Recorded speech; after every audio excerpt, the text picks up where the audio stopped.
Oi, esse é mais um vídeo da série de fichamentos que a gente está fazendo para esse canal. E o vídeo dessa vez é Ethnography for the Internet, Embedded, Embodied, Everyday Internet, da Christine Hein. É um texto ali que foi lançado por 2015 e 2016 e dentro dessa principal linha, a autora que já vem trabalhando desde etnografia virtual lá em 2020, falando desse contexto, entendendo a internet propriamente como cultura, ela vai trazer um novo posicionamento, aconselhamentos e perspectiva para a gente pensar a internet como um campo de fazer etnografias, para a gente fazer etnografias. Mas primeiro a gente vai apresentar um pouquinho a Christine Hein, ela que é socióloga da Universidade de Surrey, no Reino Unido, e ela justamente uma socióloga que vem estudar justamente as ciência e as tecnologias, pegando aí justamente as culturas digitais como principal ponto aí de referência, a internet como um ponto de pesquisa para entender inúmeras particularidades que emanam justamente da nossa relação com a internet. Tá? Então, ao longo desse texto, e aqui eu vou deixar bem claro que eu vou analisar os primeiros capítulos do texto, eu não vou me dedicar ao texto completo, a Heine ela procura dar inúmeros aconselhamentos de como se realizar uma etnografia. O início do texto é incrível e só no início ela já dá a entender que é uma verdadeira aula de uma prática etnográfica, referente a uma metodologia, a etnografia como uma abordagem teórica metodológica e que ela é muito sensível e que tem que estar atenta aos detalhes que emanam justamente dessa relação pesquisador com o campo e pesquisador com os seus pesquisados, né, os participantes da pesquisa. Então, o que ela vai dizer? Esse pesquisador que justamente vai entrar aí nessa esfera digital, ele tem que estar cada vez mais atento, porque antes mesmo, sem pensar em esfera digital, as etnografias antigas, ela já não era necessário um nível de atenção a essas particularidades que emergiam, mas com certeza isso vai se tornar mais um desafio justamente pelo advento da internet e sua massificação, né? Então, o que a gente pode pensar? Justamente a partir deste eixo, dessa massificação da internet, surge um novo desafio que é justamente o trânsito desses participantes nesse cenário online. Como é que a gente consegue entender essa facilidade de um campo multissituado em que passa por plataformas digitais, redes sociais, os usos diferenciados dessa internet que estão aí justamente imbricados na rotina desse usuário, desse participante, como ele se dá esses relacionamentos e até mesmo o próprio entendimento, a própria percepção de significado que a internet e que essas redes de contato vão ter para essa pesquisa. Então a Heine ela vai justamente dizer que a internet ela é encarada como um objeto e um lugar cultural que está imbricado na sociedade, que tem diferentes significados, como eu recém falei para vocês. E justamente esse campo não é mais tão estático ou tão visível ou fácil de se cartografar ou de se entender, digamos assim. Ela é um pouquinho mais complexo e necessita de um pesquisador um processo muito mais reflexível e atento a justamente a dar conta desse campo multissituado que é atravessado por diversas plataformas, redes online, conexões que são dadas de maneira mais fáceis. E como é que o pesquisador consegue transcrever todas essas nuances, significados que emanam desse campo, dando sensibilidade, dando não digo nem veracidade, mas dando entendibilidade para quem está assistindo ou lendo esse texto etnográfico entender o percurso da pesquisa, como é que ela foi realizada, porque, como ele chegou nessas conexões estabelecidas. Né? Então ela vai defender justamente essa etnografia como uma prática que tem que ser sensível, ela tem que ser atenta aos detalhes, ela tem que ser autorreflexiva para justamente o pesquisador ir repensando esse processo e fundamentalmente holístico, a ponto de conseguir olhar esse cenário que está à volta e trazer essa internet como um elemento contextual e também como criador de contexto. Né? E para isso, dentro desses desafios, a autora ela vai dizer que a internet é mercada justamente nesses três elos que fazem parte do título, que é o Embodied, Embedded e Everyday Internet. Que ela a gente pode traduzir aqui como uma internet que ela é incorporada, ela é corporificada e ela também é cotidiana. Né? E qual é a relação desses três pontos que a Heine vai trazer?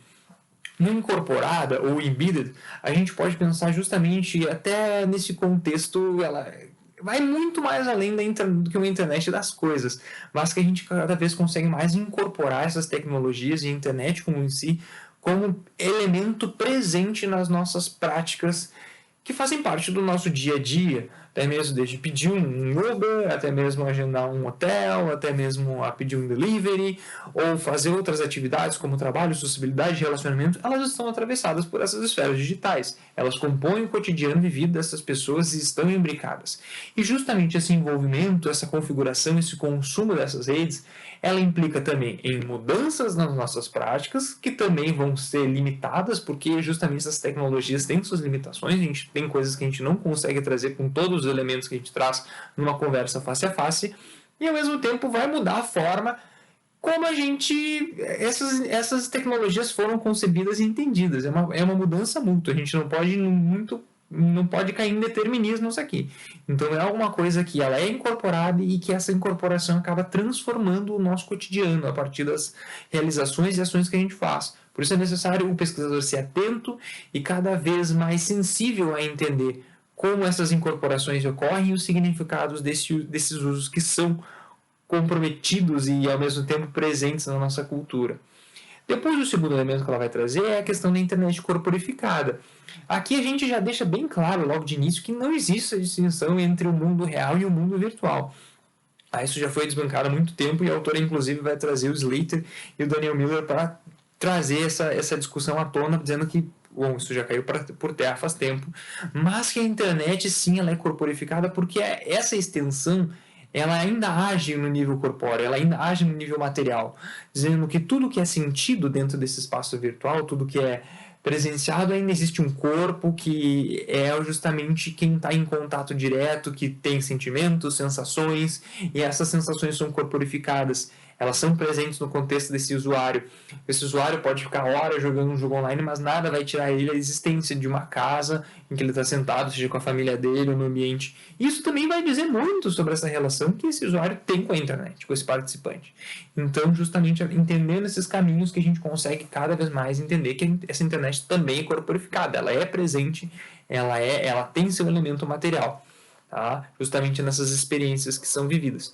E por último, ela vai também dizer que essa internet é cotidiana, né? Que ela esse amplo e massivo disseminação da internet como algo presente na nossa cultura, no nosso dia a dia, já é entendido como cotidiano. Então esse já é um elemento que já é a internet ela tem uma infraestrutura que faz que a gente conviva, utilize e justamente abarque questões como os nossos dia a dias ali dentro, como sociabilidade, como já foi falado, como nossas relações. Então, é necessário que o pesquisador ele seja sensível justamente capaz de estranhar essas coisas que são familiares, porque muitas dessas ações que são realizadas na internet, nas redes sociais, muitas vezes são entendidas como familiares. E aí, como um pesquisador vai conseguir estranhar essas condições que são já entendidas como certas nesse mundo, né? Então, justamente, cada vez mais uma necessidade de uma sensibilidade. Mas aqui, quando eu trago o cotidiano, eu venho trazer só uma pequena ressalva, porque, na verdade, a Heine, como uma autora do norte global, né, Reino Unido, pesquisando sobre a internet, ela vai ter um entendimento de internet talvez como uma coisa já pré-garantida diante de algumas sociedades, mas isso não é necessariamente uma realidade global, né? Tem gente que está começando a ter acesso à internet somente agora, foram poucos anos que também talvez estejam tendo acesso, e justamente a gente configura mais uma vez a internet como um elemento cultural. Então essas significações, o que emana desse consumo da internet vai ser totalmente diferente, e isso varia de cultura para cultura, esses entendimentos, formas de uso, a forma que é entendido e utilizado, ressignificado, então isso vai variar muito de cultura para cultura. Por isso é necessário, quando a gente trazer essa internet como cotidiano, como algo tão presente, pré-garantido na vida, tido como garantido, é bom a gente ficar com um pouquinho de ressalva. Mas a gente consegue pegar bem o gancho da Heine para pensar esse elemento cotidiano, que a internet, querendo ou não, ela faz parte de um elemento cotidiano, ela faz parte das agendas dos estados. A Trine Silverstein vai trazer isso, né, que existe uma agenda liberal que quer que justamente cada vez mais os estados, os governos se digitalizem cada vez mais, ações realizadas isso fiquem cada vez mais digitalizadas. A gente pode pensar isso como o próprio processo de auxílio emergencial que aconteceu no Brasil no ano de 2020, em contexto de pandemia.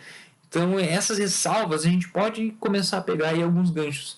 E esse texto já traz elementos escritos mesmo que há uns 6 anos atrás, já faz a gente repensar essas estruturas da internet que ela vai se atualizando a todo momento. Então é necessário a gente cada vez mais ter esse caráter reflexivo para pensar a internet como um ambiente que sim é presente na nossa cultura, é necessário a gente prestar atenção para ele e que cada vez mais vai estar mais presente nas nossas pesquisas a ponto que a gente querer entender as relações das pessoas, a gente também vai querer entender essa relação com a internet. Então é isso, é o fichamento. É uma primeira parte, eu vou deixar aqui um link na descrição desse vídeo do Drive com o fichamento em texto e quem quiser pode acompanhar alguns detalhes, algumas notas que eu deixei. Tá bem? Muito obrigado, pessoal, e é isso aí. Valeu!